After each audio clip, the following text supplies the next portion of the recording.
Excellencies, survivors of the Holocaust, ladies and gentlemen, this is a day of remembrance and an opportunity to renew our resolve.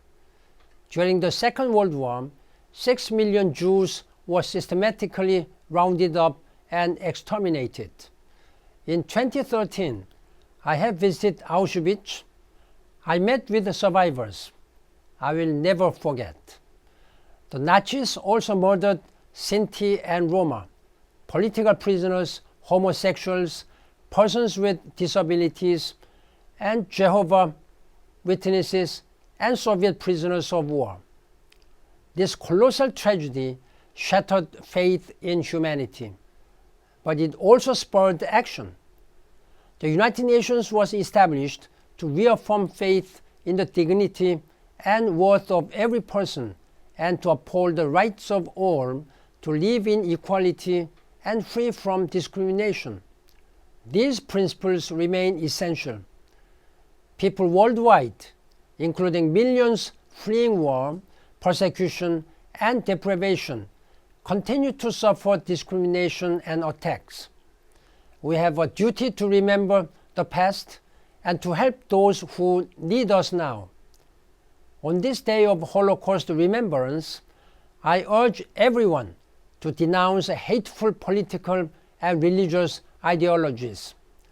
Let us all speak out against anti-Semitism and attacks against religious, ethnic, or other groups.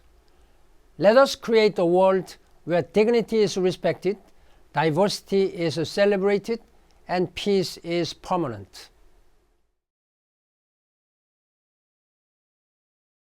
I was born in Germany, in a very small village. My father was a Jewish butcher there. We were 3 children. The whole village was 2,500 people.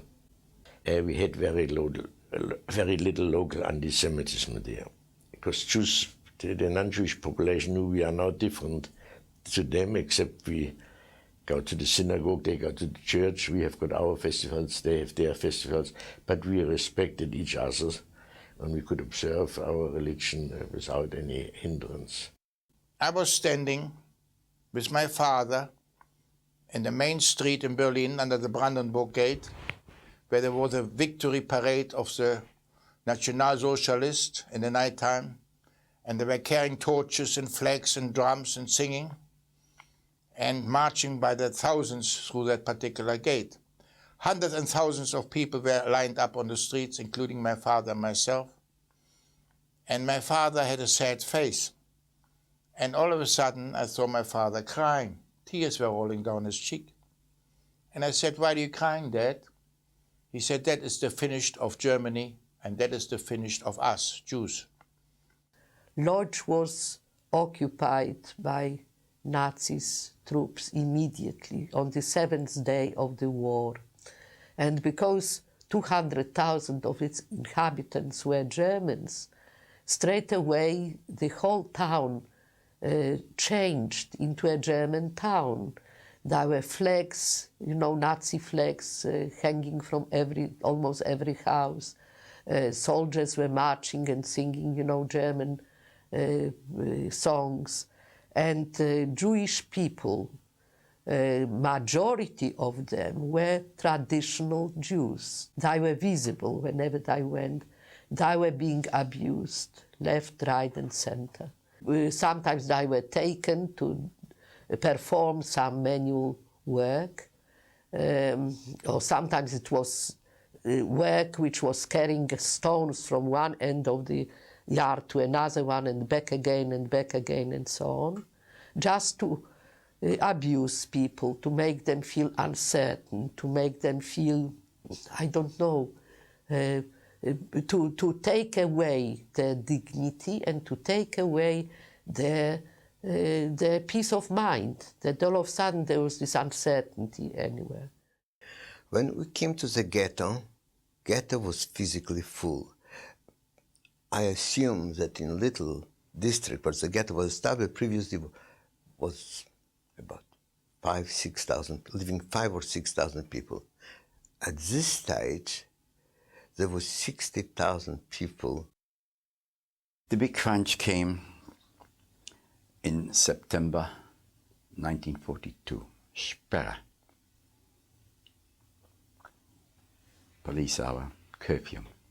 Stop! Don't move. The ghetto came to a standstill. Big hefty truck. Big trucks came, big hefty Germans, and boots dusty and goggles. We had to come down, dressed in central attention. I stood about 50 meters away from a truck like that. We didn't quite know, but we had the gut feeling. It's no good to be on that truck. How many trucks they were and how many trips they made, we don't know. What we do know is we lost 16,000 people, as we know it now, from historical book of history, in 7 days. We were transported there in cattle wagons. I cannot tell you how long we traveled. The wagons were dark, there was no water and no facilities to relieve yourself. In our case, we were only girls, young girls. There was nowhere to sit down. We were, the aim of the transportation under such condition was to demoralize people before they even arrived where they had to arrive.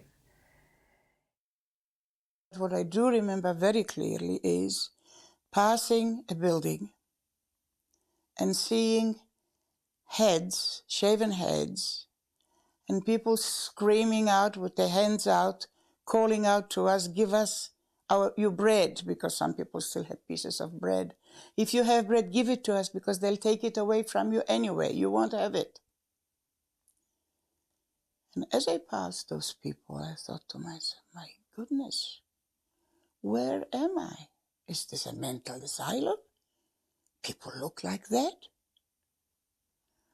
Well, I was soon to find out. Being in there about a week, they decided that they're gonna send us to work. So before sending us to work, they had to tattoo a number on our arms, which my number is B7584. B7584, and from that moment on, I was no more John Cheskiel. I was not a human being. I wasn't even a dog. I was just a number.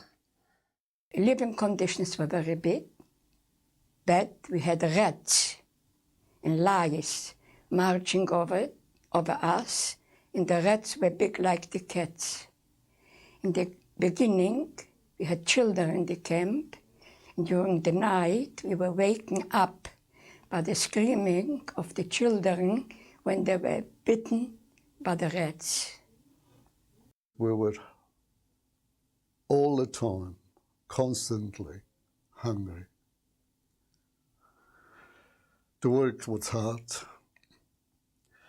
Anything you did in the camp which you shouldn't, you were beaten.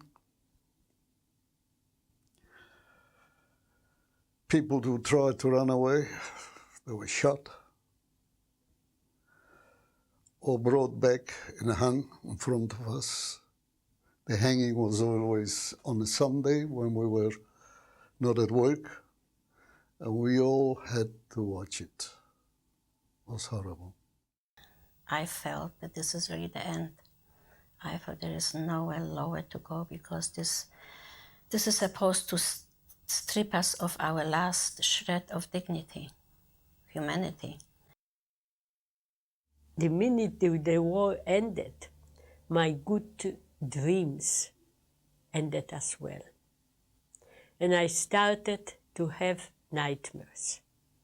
Night after night, I was running, hiding, swimming, trying to get away, and doesn't matter what I did, I was always caught at the end. I used to wake up in the middle of the night with my heart pounding and wet from perspiration, and it took me a long time to go back to sleep. But the minute that I fell asleep, it continued.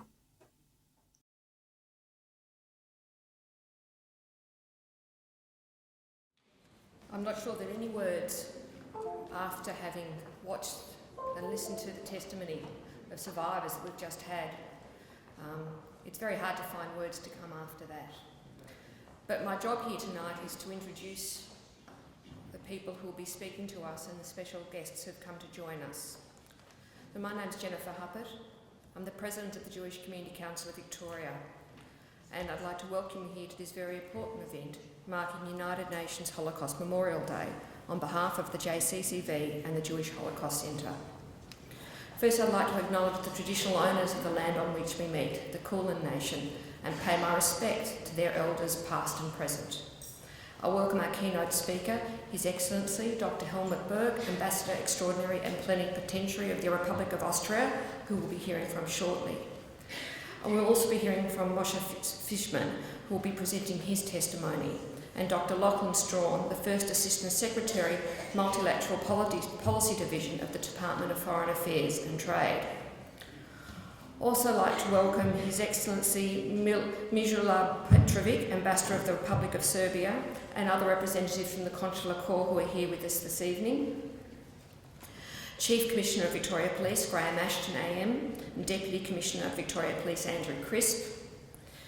Nick Stakos MP, Member for Bentley, representing Robin Scott, the Minister for Finance and Multicultural Affairs, and David Southwick MP, Member for Caulfield and Shadow Minister for Innovation, Energy and Resources and Renewables. What else have I here that I've missed? Also joining us this evening are Murray Davis, Chairperson of the Faith Community Council of Victoria, and Eddie Mikulev, Chairperson of the Ethnic Community Council of Victoria, and leaders of many other Jewish communal organisations. And of course representatives from our co-host this evening, co-presidents of the Jewish Holocaust Centre, Pauline Rockman, OAM, and Sue Hampel, OAM, and Executive Director Warren Feinberg, and Helen Maimoff, Chair of the Jewish Holocaust Centre Foundation. And of course a very special welcome to the survivors of the Shoah who are in attendance today. On 1 November 2005, the United Nations General Assembly resolved to establish the Holocaust and United Nations Outreach Programme, which seeks to remind the world of the lessons to be learned from the Holocaust in order to help to prevent further acts of genocide. The resolution also designated 27 January, the anniversary of the liberation of Auschwitz-Birkenau, as International Holocaust Memorial Day. This evening is one of many similar events being held around the world to commemorate the millions of lives lost during the Holocaust, including of course 6 million Jews, and in doing so educate further generations about the horrors of genocide and ensure that the Holocaust is not repeated. This is a message which has not lessened in importance. Jews in Australia and around the world continue to experience anti-Semitism, an example of violence and brutality perpetrated against those belonging to particular ethnic or religious groups appear on our news screens most evenings. And it's by listening to the stories of the survivors that we saw in the video before that we can learn lessons and hopefully prevent this reoccurring. And in cities such as Melbourne, which is home to such a large number of survivors of the Shoah, days like this have special meaning. The theme chosen by the United Nations for Holocaust commemoration and education in 2016 is the Holocaust and human dignity. And to address on this topic is His Excellency Dr. Helmut Berg, Ambassador of the Republic of Austria. His Excellency is an experienced diplomat, having held many posts during his career, and he has served as Ambassador in Australia since June 2012. Between July 2008 and May 2012, he was accredited as the permanent representative of Austria to the United Nations in Vienna. And prior to that appointment, Dr. Berg served as head of the Department for International Organisations at the Ministry for Foreign Affairs of Austria. He's also served as Ambassador to the Republic of Korea and Consul General in Hong Kong. He holds a doctoral degree in law and a translator's diploma for English and Spanish from the University of Innsbruck, a master's degree in international relations from the London School of Economics, and a postgraduate certificate of Advanced European Studies from the College of Europe in Bruges. I have particular interest in hearing the Ambassador's thoughts on this topic, as he's a representative of Austria, the country my father and his parents fled in 1939. So I ask you to welcome Dr. Burke to the stage. Thank you, Ms. Jennifer. But normally when diplomats start to speak, they do two things. They welcome everyone in the room, but as the president of the Jewish Council, Victoria, has so aptly done that. I'll just basically echo the welcome to all of you, in particular the ladies and gentlemen I've known a little bit, in particular sort of Ms. Pauline Rockman, Ms. Sue Hamble and Warren Feinberg from the Holocaust Center, Mr. Max Stern, and many others in this room, colleagues from the Consular Corps, my dear colleague, the Ambassador of Serbia, Miro Petrovic, ladies and gentlemen, survivors, members of the Jewish community, Victorians. It's a pleasure to be here. It's also a privilege to be here. Whenever I'm invited to speak at an occasion like that, I always hesitate a little bit, frankly, because whenever you hear and listen to the stories, like the stories of survivors you've seen, or even the voice by the Secretary General of the United Nations, you always realize, the enormity of it. Let me tell you something which isn't in my CV, frankly. Whenever I hear what I have studied, my mother comes to mind who says, when you finally get a real job. But when I was born in Austria, roughly a bit over a decade after World War II had ended, Austria was free and liberated again. We didn't really hear much about the Holocaust. At this time, we didn't have internet, Twitter, etc. So the information you got was basic information you got from friends, from teachers, from family. And it always was very difficult to get information from family in particular, because my father's and my grandfather's generation was what we refer to in Austria as the war generation. My personal experience with the Holocaust per se was actually when I was on a youth exchange program when I was 17 and went to Israel with a group of young boys and girls my age. And at that time, we obviously were totally naive in sort of what we were expecting, could expect. We were actually split up and lived with various families. I actually was in a family who was a Holocaust survivor from Austria. And it was, on the one hand, moving, on the one hand, very difficult on how we related as an Austrian, a young Austrian, in particular to the young generation there. The first time, I think it was a couple of days, we went to Yad Vashem, and I'll ever remember basically two things there when we experienced and saw the memorial center there. We were basically struck and asked ourselves the question, how could this have happened? How could this have happened in our region, our countries, our Europe? What were the reasons for that? And also why it was so difficult at that time for my generation to hear about it, to get first-hand information about it. I felt at this particular time that it was my post-war generation as a young Austrian, and one of the tasks we had to do is to basically understand it also as part of our history, our country's history. Now, we gathered here today to commemorate the United Nations Holocaust Memorial Day.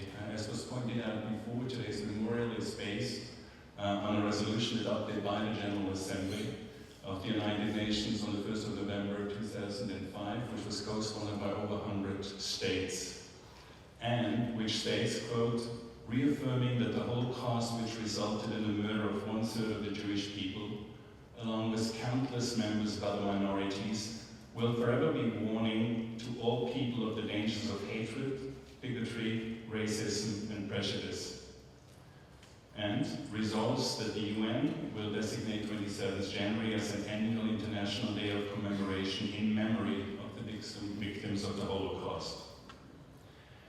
January 27th, we're all aware, marks the day when the Auschwitz concentration camp was liberated by Allied forces. If one reflects on the notion of Auschwitz, it is obviously not so much a reference to a city in contemporary Poland, but rather used synonymously for describing absolute horror. Auschwitz offers a glimpse into humanity's deepest abyss. Auschwitz is mankind's eternal reminder that boundless contempt for humanity, and not least contempt for human dignity, is not only an abstract possibility, but can and has begun to become reality. Permit me to address the following remarks in a personal capacity. My generation, post-war generation of Austria, when they dealt with the issue of trying to understand and comprehend the issue of the Holocaust, obviously asked themselves what approach, what's an adequate approach, for lack of a better word, to what Auschwitz stands for. Let me suggest three issues, topics here. First, to allow the room for breathing. Secondly, to hold perpetrators accountable. And lastly, to confront the general public with the facts and realities. With grieving and giving room for grieving, and it's difficult to say that from some side whose family was not touched by the terrible events of the Holocaust, the grief is obviously a very deeply felt human need. Psychology tells us that grief is a prerequisite for coping adequately with harm suffered. And grief, obviously, in the right sense of the word, is less a passive condition than an active process, a process and a search to develop new perspectives for one's life and future after acknowledging and assessing a painful reality. In every culture, every religion, there are and has developed its own rituals for coping with harm and grief. The way I see the way the Holocaust Memorial Day is celebrated here and worldwide as a fine example for the collective need and the wish to grieve over and remember the victims of the Holocausts. The second point was holding the perpetrators accountable.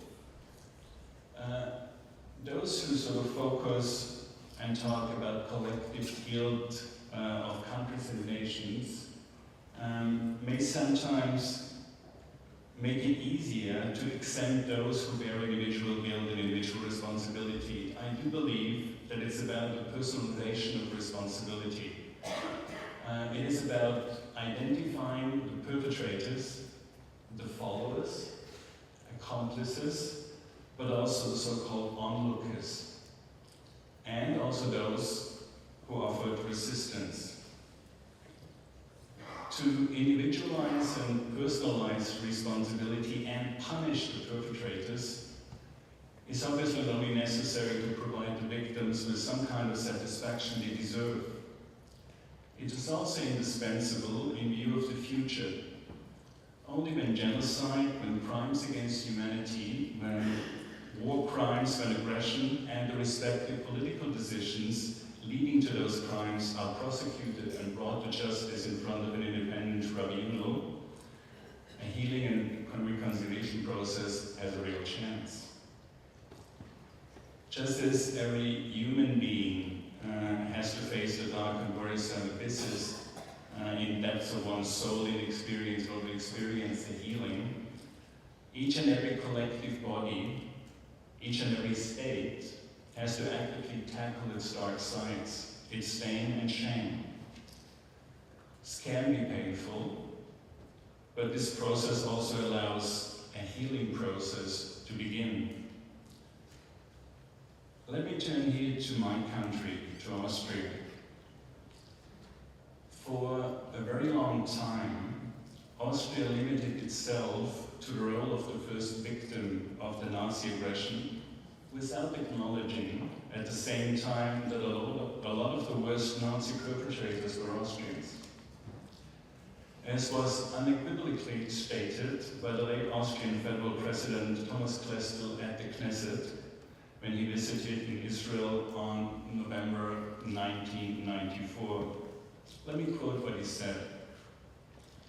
"We know that we have too often spoken of the fact that Austria was the first state to lose its freedom and independence to National Socialism.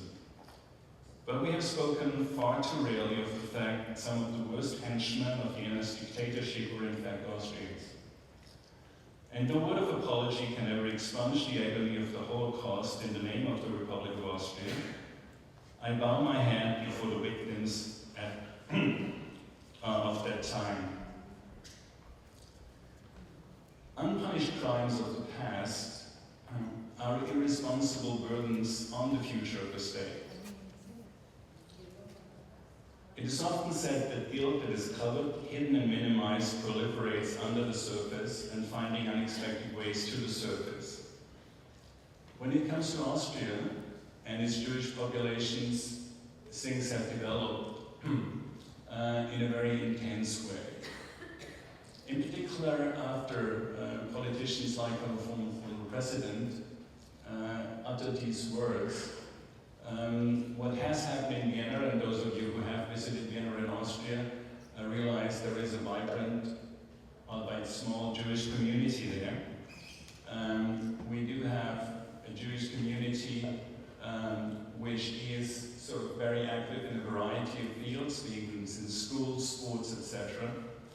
And there is, as you know, a European Jewish Congress now dealing with matters on the European level. With regard to the legal situation, there were laws implemented with regards to restitution. Future Fund was established to support research, etc.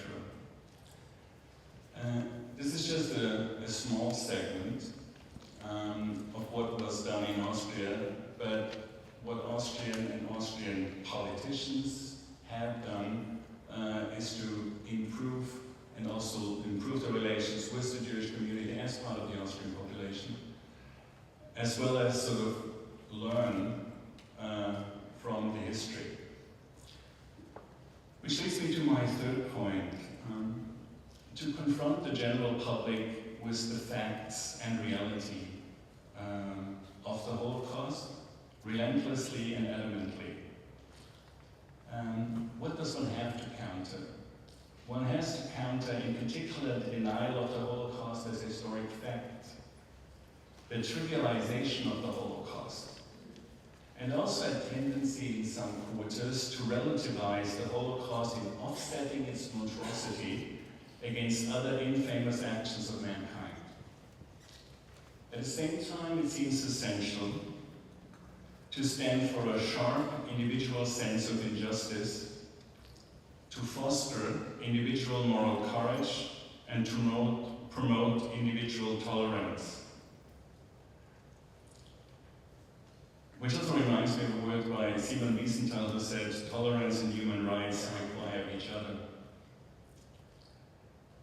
To provide life in dignity for everyone that is free of, quote, fear of being persecuted for reasons of race, religion, nationality, membership of a particular social group or political opinion, as is stated in the Geneva Convention relating to the status of refugee from 1951, the respective attitude and personal commitment of every individual citizen is a key element. This also reminds me of an expression I heard a long time ago from Elie Wiesel, who basically said, the opposite of love is not hate, it's indifference. The opposite of beauty is not ugliness, it's indifference. The opposite of faith is not heresy, it's indifference. And the opposite of life is not death, it's indifference. This attitude and commitment of every citizen cannot be delegated in an abstract way to any state or organization. At the same time, I feel it's the shared responsibility of states to constantly and relentlessly prepare the ground for an enlightened civil society. Here, if one looks at reports on media on hotspots and crisis areas in the world nowadays, however, there's enough reason for concern. There is an increasing impression that human rights standards and practices under international law, not least established as a consequence of the Shoah, are watered down or are up for discussion. Lastly, a situation can occur where people have to be protected against their own state. In order to counter the disgraceful approach of becoming accustomed to death and horror, and an argument of the inviolability of state sovereignty, the community of states has developed a concept of a responsibility to protect. Stating in a respective UN Generalist Resolution from 24th October 2005, quote, "If a state is unable or unwilling to protect its citizen, then the international community has the responsibility to step in," unquote. Ladies and gentlemen, 70 years ago, the international community stood up to make an end to the atrocities in the hell of Auschwitz and other concentration camps. Today, the concerted effort of the civilized world and of each of us is needed to allow a life in dignity for everyone. And let me conclude with the words of an Austrian compatriot, Simon Wiesenthal, who lost most of his family in Poland, in concentration camps.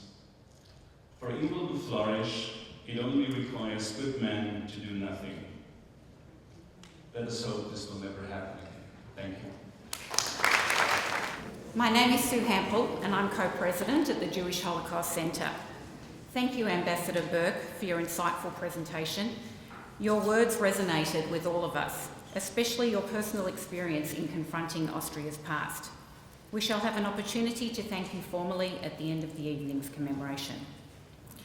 Moshe Fishman is a Polish Holocaust survivor, 95 years young, and a guide at the Jewish Holocaust Centre. It is indeed an honour and a privilege to invite Moshe to the podium to deliver his testimony tonight. Thank you, ladies and gentlemen. Thank you, Sue.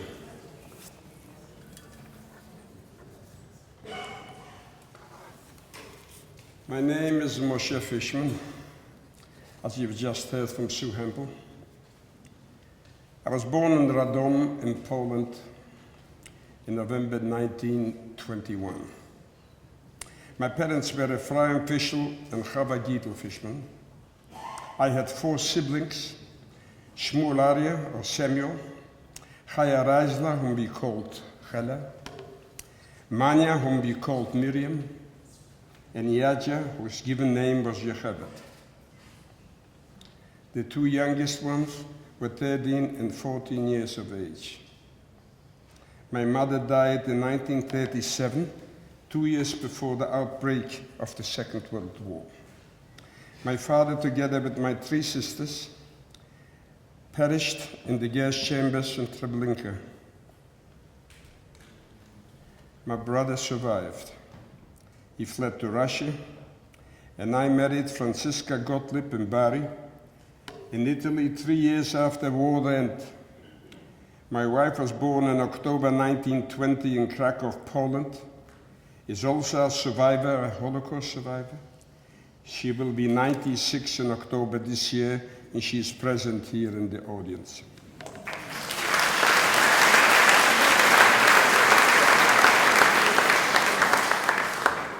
All of us here at this evening commemoration join to commemorate the millions of innocent victims of Nazi scourge, know the suffering endured during the Holocaust by our people and others. However, amidst the unspeakable horrors of the Shoah, the Holocaust, there were sparks of human kindness, selflessness, and compassion. Allow me to share with you this evening a memory of someone who extended a hand to me and to my fellow prisoners in our time of desperate need. A German woman of exceptional courage who contributed to my and to my fellows' prisoners' survival. After 4 long years of suffering, starvation, and slave labor, our families having been murdered, the remnants of the once 30,000 strong Jewish community in Radom in Poland were forced on a 6-day dead march towards Auschwitz-Birkenau. Our only hope for liberation by the Russian army disappeared when, after reaching the Vistula River, the Russians stopped for over a year, giving the murderers enough time to march us deeper into Germany for further slave labor, or as they called it, annihilation by work. The Dead March from Majdanek extermination camp took place in the month of July 1944, in the height of summer, without stopping for any water at all. Anyone who could not keep up with the guards was liquidated, shot on the spot. After reaching Auschwitz II, the Birkenau extermination camp, having gone through the infamous selection, we were loaded onto cattle trucks and finished up in a new camp in Vaihingen am Enz in Württemberg, joining thousands of other slaves from different nationalities to build an underground aircraft factory for the Messerschmitt Company. We were now prisoners of the concentration camp of Natzweiler. As Jewish prisoners, we had to carry out the worst manual labor, hauling sacks of cement down a quarry 17 meters, which is 6 stories, on hanging ladders, on a ration of only 200 calories per day. Hundreds of our boys lost their lives from exhaustion and malnutrition, and in one mass grave alone, over 2,000 prisoners are buried. Owing to the constant bombardment by the French Air Force, the Germans decided that we would build an aircraft shelter for them. I was one of a small group of prisoners selected to build 2 underground tunnels or shelters for them. By the end of 1944, our food ration was reduced to a bowl of watery soup and a loaf of bread for 6. The work began at 5 in the morning and ended by nightfall. Our situation was grim. We knew that the war was coming to an end, but looking at each other, we also knew that we would not last very long. One day in 1945, we received an unexpected visit from a middle-aged lady accompanied by an SS officer. The incidents occurred exactly 71 years ago, but the incident is still fresh in my mind despite the passage of time.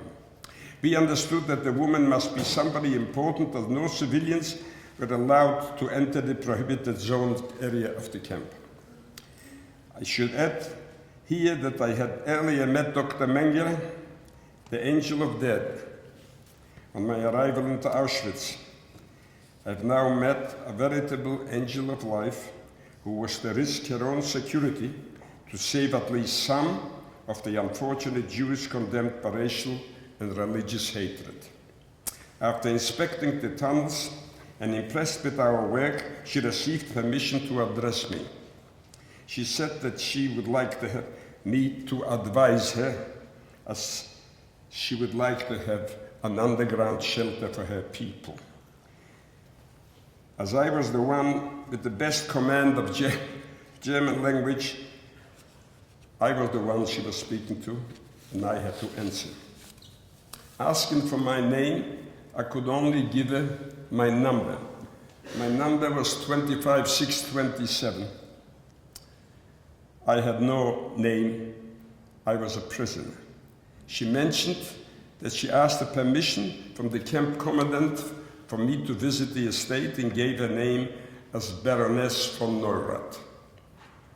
By the end of the day, I'd forgotten all about her visit, having more pressing issues like our work and thinking of the meager slice of bread and the bowl of watery soup that comprises our daily ration. The next day began as usual roll call and the never-ending counting of prisoners, when suddenly my number was called out and I was instructed to report to the mine guardhouse. For any prisoner to report to the guardhouse meant either murderous beating or a solitary confinement. My walk past the row of the lined-up prisoners was a very lonely one, believe me, not knowing the reason why I was being singled out. To my surprise, I was told to follow a French guard in an unknown direction. After walking for quite a while, we reached a farming estate. The guard reported to an office, and the lady who had visited the camp appeared. She spoke to him in French, sent him off to the kitchen, and I was asked to follow her. After clearing the farm buildings, we found ourselves in the middle of the field, when suddenly she stopped and said, "Now this is safe enough. I don't need any aircraft shelters. And the reason for me arranging your visit was to confirm what I have heard from the prisoners working at my farm. They say that they are in camp only because they are Jewish and that their families are being murdered." I commented that the question was a puzzle to me. Having learned her name, I knew that she was the sister-in-law of Konstantin von Neurath, a minister of the Nazi government, and believed that she must surely have known about the Nazi extermination policies. Her answer was, "You should believe me. We had no idea that such crimes were being committed against an entire people simply because they were Jewish." Her next question was about me, and the question is still ringing in my ears 71 years later. Eigentlich, was machen Sie denn da? What have you done to be here in this camp? Well, this was the first time I told a German person the truth. I described to her what happened to me, to my family, over the last 5 years. She then assured me she had received a promise from the camp commandant that should the Allies begin the offensive, the prisoners would not be evacuated. She also assured me that the Allied army would shortly cross the Rhine River and we would finally be liberated. But in case the stormtroopers changed their minds, her exact words were, "My place is only a few kilometers away." I understood what she was really saying, that if necessary, she would hide me on her estate. I explained to her that this could only happen during the evacuation, as under camp conditions we were counted twice a day. I returned to the misery of the camp, and I was walking on air, forgetting that I was still on the guard. For the first time, I actually believed that someone was trying to help, and maybe this time I would make it to freedom. Twice before, I was so close to be liberated only to be taken away for further slavery. It was that spark of hope that kept me going in the most difficult time as a prisoner in the concentration camp. Irmgard von Neurath risked her and her family life in helping not only me, but many other Jewish prisoners in our camp. My colleague Peter Zuckerman was selected to be one of her farm laborers. She provided him with extra food rations that enabled him to regain his strength gradually. In his memoirs, he called her the angel of life. Her plan to assist us did not eventuate, because one day in March 1945, the barrack with all the fit prisoners were encircled, and we were taken to our last concentration camp, Dachau Central, or Dachau Gewaltenlager. I was eventually, this being the first concentration camp in Germany, Dachau. 3 days before the liberation of Dachau, every Jewish prisoner was lined up, taken out of the camp, and marched off into the Tyrol Mountains. That was the only place still left under German control. This was winter time. We were wearing only striped suits. It took us a few days until we reached Austria. We spent in Austria 1 day. Looks like the Austrians didn't like it, and they tossed us over the border. And here we were in Mittenwald. We had to lie in the snow. You had the machine gun zeroed in on us. And from nowhere, a German woman appeared and began begging the commandant not to kill us. The Americans are already in Garmisch-Partenkirchen 16 kilometers away. At the beginning, he didn't want to listen to her. But then he decided, he changed his mind. You can say that unknown woman saved our lives. As for Ingmar, I've never saw her again. In October 1947, 42 members of the SS Guard in Waingen in the nearby camps were tried in Rastatt Castle. Ingmar von Neurath was the only German witness. As she stepped into the witness stand, the judges all rose and the presiding judge said, "You are the only German who helped to save civilization. You have acted honorably and with charity. The court wishes to thank you." Wendelgard von Staden, the daughter of Ingmar von Neurath, the wife of the future ambassador, the German ambassador to the United States, together with her mother, helped many Jewish prisoners in the camp, and he is today the honorary president of the Committee for the Preservation of the Memorial to the camp in Waingen. So as we recall the horrors of the suffering, the humiliation and the pain, let us spare a moment to recall the decency and the humanity of others. If only more people have acted in such compassion, perhaps the suffering of countless men, women, and children would never have occurred. In conclusion, permit me to say a prayer.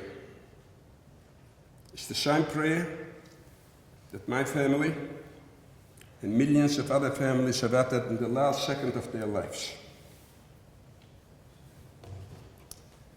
Hear, O Israel, the Lord is our God, the Lord is one. Thank you. Thank you, Moshe. Your testimony was inspiring. You are a true hero. You witnessed and endured the best of humanity with help from the German angel of life, but also the worst of humanity, the unspeakable horrors of the Holocaust. Somehow you found the courage to rebuild your life in Australia and believe in a better tomorrow. You embody the resilience of the human spirit. Thank you, Moshe.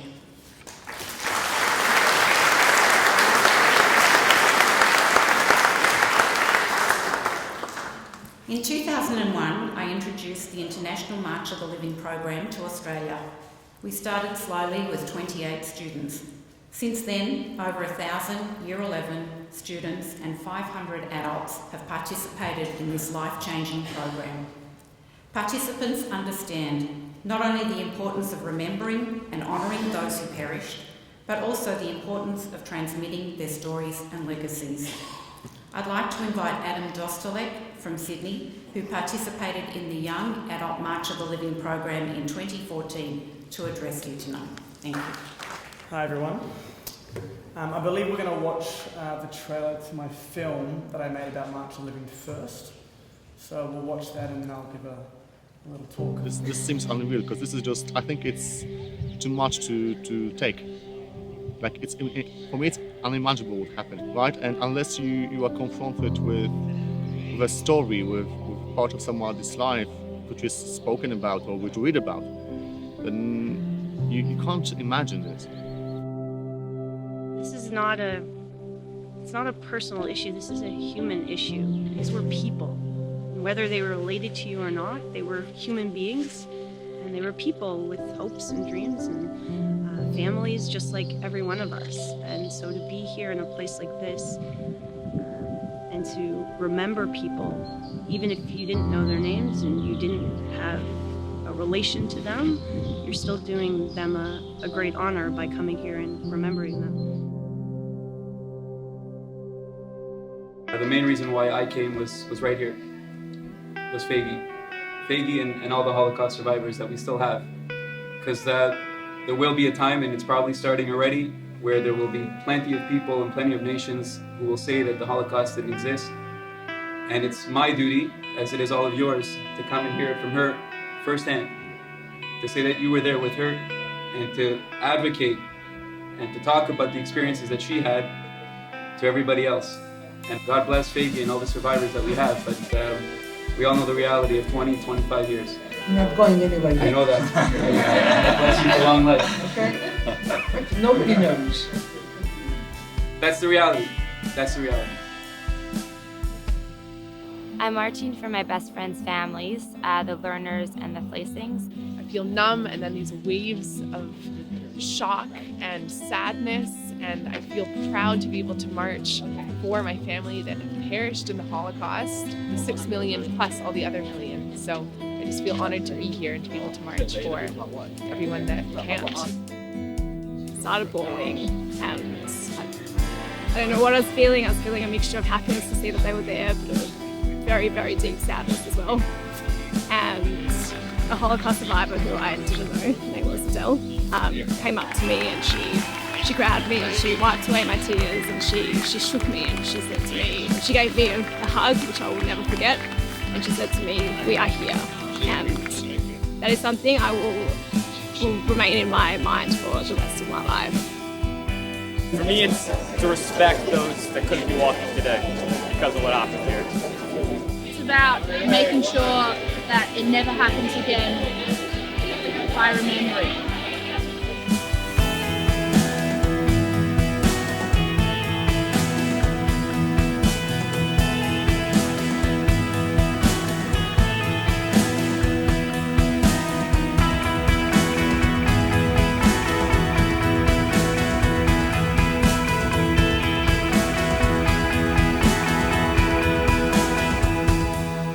Now we have a state, now we have an army, now we have people that will protect us.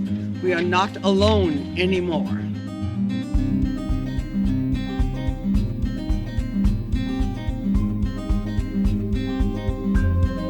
Take that person with you, really.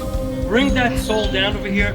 Bring that person with you. When you kiss or touch or pray at the wall, whatever it is that you choose to do over there, bring that person with you. Tell that person, here, we're here. You fulfilled your dream. You made it. It wasn't for nothing. We are here now.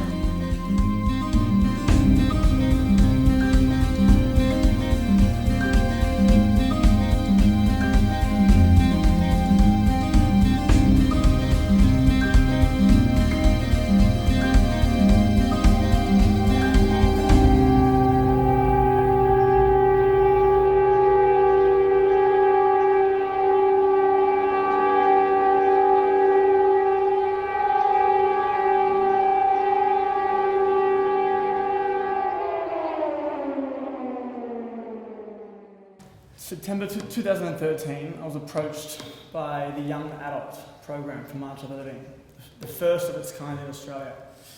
I'd known about this program since I was a young child, but never thought I was ready at the age of 16 to participate in a program of this nature. I don't know what it was, but at 25 years old, something compelled me to go on this program, and being a professional filmmaker, something more compelled me to capture this journey. So that we don't forget the atrocities of the Holocaust. What is today? Today is the International Holocaust Remembrance Day, as recognised by the United Nations. It is also the 71st anniversary of the liberation of Auschwitz. 2 years ago, I was there. I stood in Auschwitz with Jews from all around the world, thousands of Jews, camera in one hand and wiping tears away with the other. Growing up, I didn't have a voice. I had a stutter for as long as I can remember. I had no voice. Being a part of March of the Living, making this film, being a part of this community has given me a voice. I would never have been able to stand in front of all you people 10 years ago and talk so passionately about a program that has changed my life.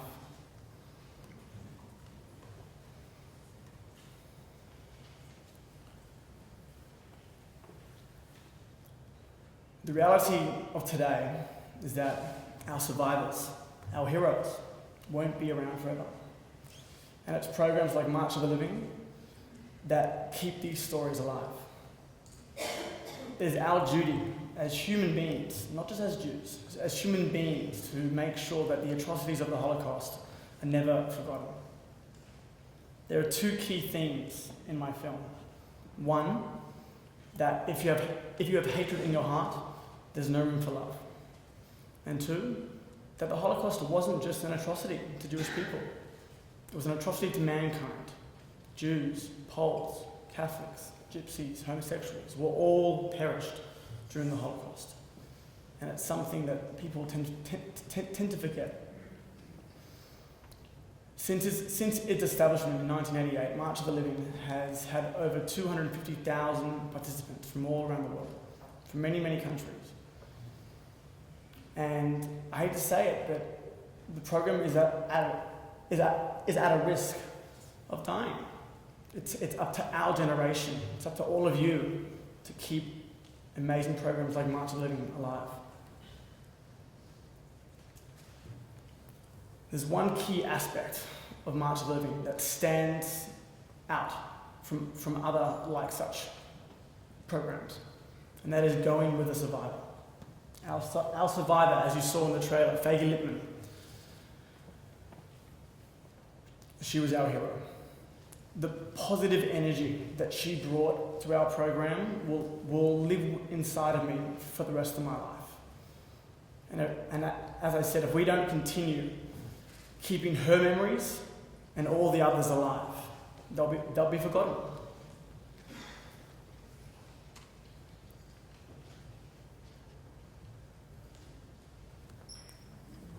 Being a part of this program for the last 2 years has been absolutely inspirational. To be here tonight in front of all of you, distinguished guests, politicians, young and old, is truly a memorable feeling. I've had the pleasure of taking our film around the world. I screened it in Canada, screened it in America, and I've screened it in Australia, and the response has been outstanding. This film wasn't just meant to be seen once. It is meant to be seen time and time over, and is part of a legacy that is March of the Living.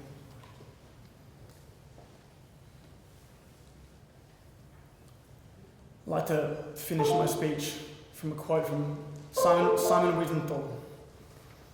Survival is a privilege which entails obligations. I am forever asking myself what I can do for those that have not survived. And this is what we're doing. March of the Living keeps our stories alive. And if we don't, they'll be forgotten. Thank you very much. Thank you for those inspiring words. They give me great hope for the future. My name is Pauline Rockman, and I'm co-president of the Jewish Holocaust Centre. In November 2015, together with Sue Handel, Dr. Donna Fries, and Dr. Stephen Cook, I attended a plenary meeting in Debrecen, Hungary.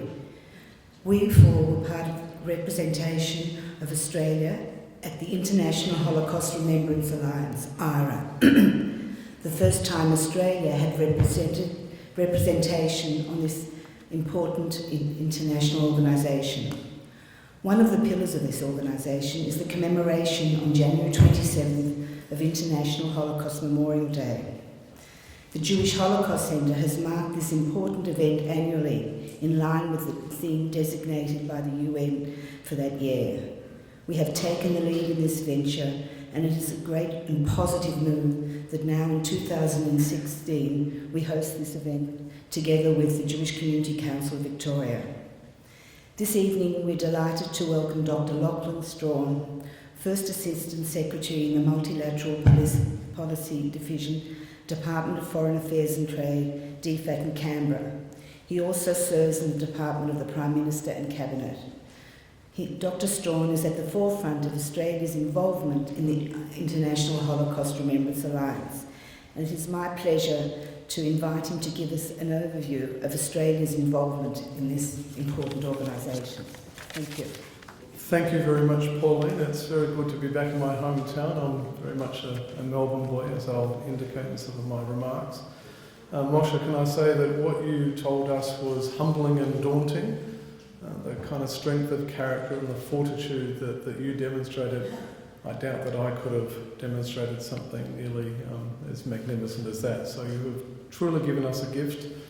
I'd also like to thank Paul Grunwald, who showed me around the Jewish Holocaust Centre today. He spoke with similar eloquence and emotional power and clarity. It's people of such strength of character who really give us hope. We come here today, of course, to mark a very important International Day. Now, this day is important to me for several reasons. They're professional and personal. When we are confronted by cruelty of such a confounding, monstrous scale, we cannot look away. We must bear witness. We must look into that deep, pitch-black well with a steady, unflinching eye. To turn away is to forget, to betray those who have suffered so terribly, but it is also to betray ourselves, to betray, to renounce our own humanity and our own capacity to defeat such horrors again in the future. Now, I come to you tonight as a public servant and a diplomat. It's my chosen career, but really at heart, as some people in this room know, I'm a historian. It's always been my great passion, and in between the busy work days, I still try to write history. And I know in my very marrow that you cannot forget the past, that you cannot confront and defeat the problems of the present and the future if you render yourself ignorant and powerless. I was lucky enough to study German history and the Holocaust at the University of Melbourne under John Foster and Mark Baker in the mid-1980s. John Foster was a truly wonderful teacher. I also did a magnificent course of his on turn of the century Vienna, and as many of you would know, turn of the century Vienna was a wonderful Jewish city in many respects and had a wonderful, vibrant Jewish cultural, intellectual class. John Foster, unfortunately, is no longer with us. Mark Baker is very much with us, and he was a young academic at that time in 1984, and he delivered a series of quite searing lectures, and all these years later they stay with me so powerfully. I think it's then quite right that when I joined the Department of Foreign Affairs, my first posting was in Germany, and I learned German. I'm not a very good linguist, unlike Helmut, so I won't try my German at all. It's rather halting now. This is in the late 1990s, before the capital moved back to Berlin. And so I was in Bonn. And it was striking to walk around the streets of Bonn, which, as most of you know, is a medium-sized German city. And you could be going down a small alleyway towards the back of Bonn, going out into the fields, and there would be a plaque saying, "Here once stood a synagogue or a Jewish business that had been destroyed." So what I could see by living in Germany for 4 years is that the German people had indeed done many of the things that Helmut said are so important, that they had often looked with an unflinching eye into this dark, deep well of what I could only call evil. So part of what draws me to needing to confront the horror of the Holocaust comes from the fact that I regard myself as a historian. I've spent so many years looking at, analysing the past. But unfortunately, it's still very relevant to my current job as a diplomat. So while the Holocaust had particular features to it which were distinctive, and its massive industrialised scale were distinctive, unfortunately, in our own time, we've continued to deal with genocidal acts. In our own region, Cambodia went through its own very, very dark period. In Africa, in the mid-1990s, Rwanda went through an appalling genocide. And I must say, today, unfortunately, some crisis situations in the world teeter on the precipice of further mass atrocities. There are some countries in Africa which, if they go in the wrong direction, we could see terrible horrors committed. So now, that of course is why Australia is so committed to doing what it can to prevent further mass atrocities. That is why we are a very strong supporter of the International Criminal Court, to hold people to account. The court has a very, very difficult job, and holding people to account becomes terribly enmeshed, as Helmut knows, in geopolitics. It's not easy, but that is not a reason to give up. Secondly, we were on the UN Security Council for 2 years. A lot of the work that we put in was squarely focused on the question of mass atrocities. For instance, in Syria, we managed to get the first resolution through the Security Council to provide humanitarian access into the areas controlled by the regime to assist people facing annihilation. We, for the first time, convinced the Security Council to confront the horrors of what takes place in North Korea. It is why Australia has been such a strong proponent of peacekeeping operations, while we've committed tens of thousands of troops over the years since the Second World War to peacekeeping operations. It's why we are a very strong proponent of the responsibility to protect, something that Helmut again referred to. Now, this is a deeply contentious concept in international affairs. It's something that many of us are very, very committed to, but it becomes, as I mentioned earlier, terribly entwined with the geopolitics of the day. And what happened in Libya when Gaddafi fell has dragged that concept even deeper into contention. But that is not a reason to back away from it. It's fundamentally important to the way in which the globe has to do what it can to prevent a country which is on that precipice, to pull it back from that precipice. It also is, I think, it's very much about warding off that terrible indifference, but not just indifference. There was another thing I felt when I was studying the Holocaust back in the mid-80s, and that is the sheer immobilising horror of what you are reading about and witnessing again. And that immobilising of the spirit, that immobilising of courage, is also something that we have to ward off. Another thing, of course, we have done, as Pauline mentioned, is that we've joined the International Holocaust Remembrance Alliance. And for us, that is fundamentally important because it's about remembering, not forgetting, honouring and bearing witness to the past. But it is also fundamentally about doing what we can to prevent similar atrocities in our own time and into the future. And this goes to the kinds of things which go to the fabric of our own society. It's about tolerance. It's about community harmony, the kind of task that confronts a lot of us in this room, including our colleagues from the police force. It's about combating hate speech. It's about combating violent extremism. It's about having the courage and the fortitude that people like Moshe have demonstrated to us so eloquently to stare the past with that unflinching eye and to not lose our resolve to do what we can to avoid similar atrocities. Thank you.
בתפילה קטנה חותכת הדממה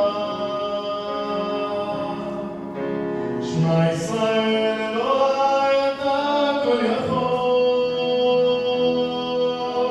נתת לי את חיי נתת לי הכל ובעיניי מן הלב בוכה בשקט וכשהלב שותק הנשמה זועקת שמע ישראל אלוהי עכשיו אני לבד חזק אותי אלוקיי הסלע של אוהבך הכאב גדול ואין לגמור עשה שיגמר כי לא נותר בי כוח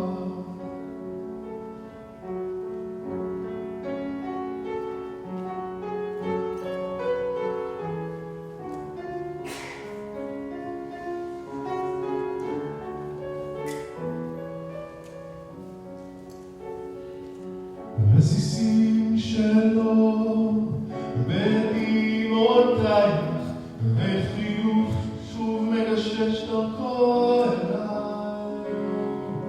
כל התום עודנו לפנייך שימי ראש על כתפי תני לי ידך בידי עוד מעט איתה הנר לגבוה, עוד מעט יובס השקט המורה.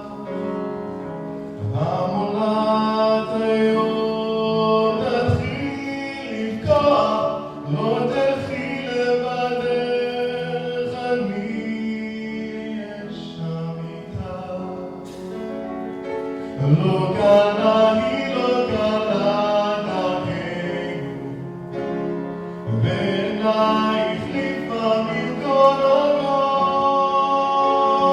עוד שדות פורחים יש לפנינו עוד הרים גבוהים וצונני פסגות לא קלה היא, לא קלה דרכנו בעינייך לפעמים כל עונות עוד שדות פורחים יש לפנינו עוד הרים גבוהים וצונני פסגות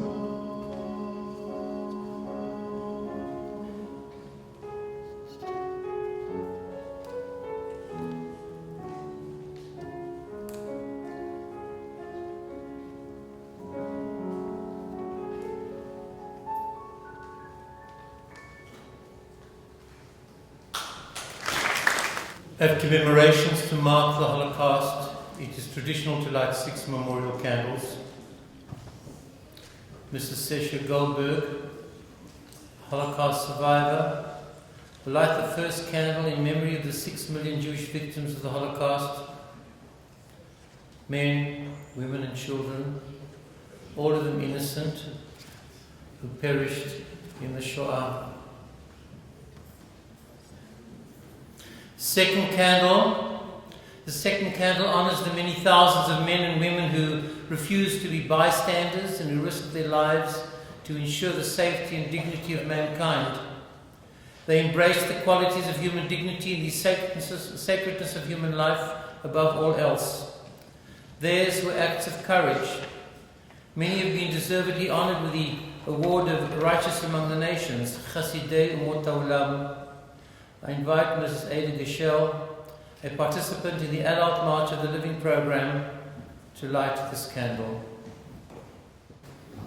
The Nazis systematically and secretly murdered the disabled who were deemed unfit to live, and they persecuted others, among them the Sinti and Roma people, homosexuals and Jehovah's Witnesses.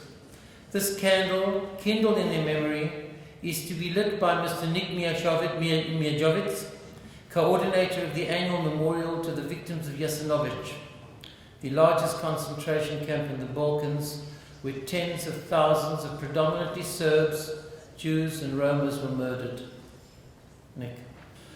Among the 6 million Jews who lost their lives during the Holocaust were an estimated 1.5 million innocent children cut down brutally in the blush of youth. We dedicate this candle to the children, our children, and invite Mrs. Rona Zinger, a child survivor of the Kovna ghetto, to light the candle. The 5th candle is dedicated to the liberators, those who liberated the concentration camps, the labor camps and the death camps set up by the Nazi regime in the 21 countries they occupied. I call upon the Jewish Holocaust Survivors Centre's young intern from Austria, Dennis Caesar, to light this candle. Dennis has dedicated himself to preserve the memory of the victims of the Shoah and to educate others about the Holocaust's universal message. This is the final candle. It is the candle of hope, of resilience, and of determination which represents the resurgence of Jewish life worldwide in the aftermath of the Holocaust and the establishment of the Jewish state, the Jewish homeland, Medinat Israel.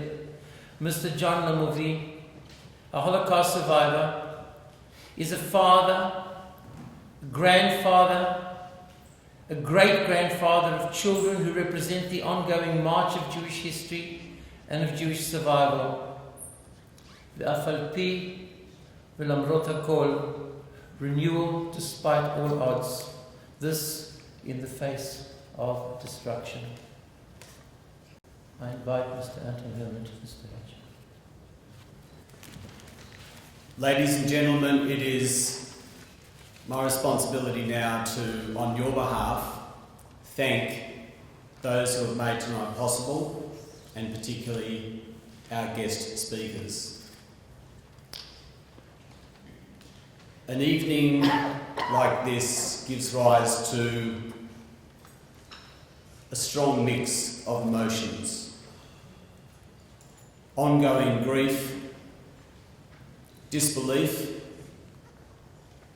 anger, and yet also pride and hope for the future. If there is one example of great pride, it would be the pride that we all take in Moshe Fishman at the age of 95, bearing witness yet again. Thank you, Moshe Fishman.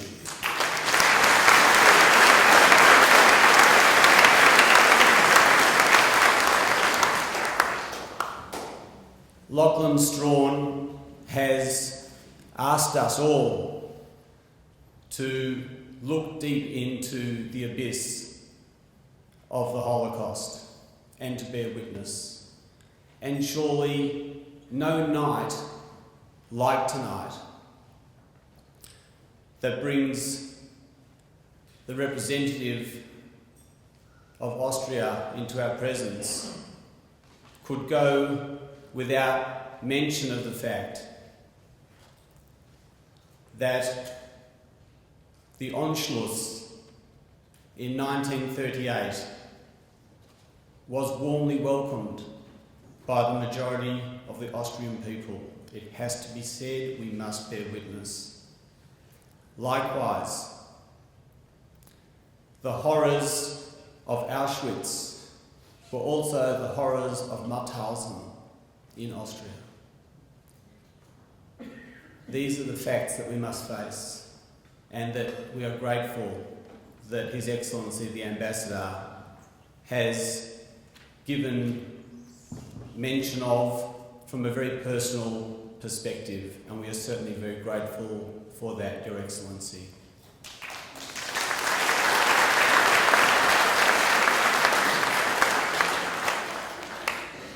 In conclusion, on behalf of the Jewish Community Council of Victoria, I would like to extend very warm thanks to the Jewish Holocaust Centre for once again staging such an important event.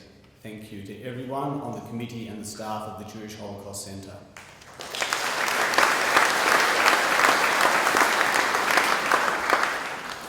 And indeed to the very dedicated staff of the Jewish Community Council Could I now please call on His Excellency the Ambassador and also to Dr. Lachlan Strawn to both please come forward to receive a gift for their presentations tonight. They will both be receiving a copy of the history of the Jewish Holocaust Centre with the thanks of everyone here this evening.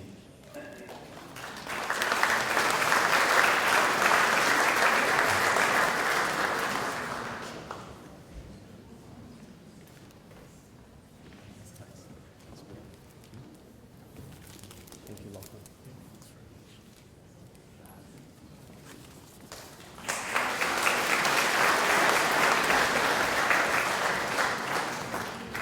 Please rise for the anthems. Australians,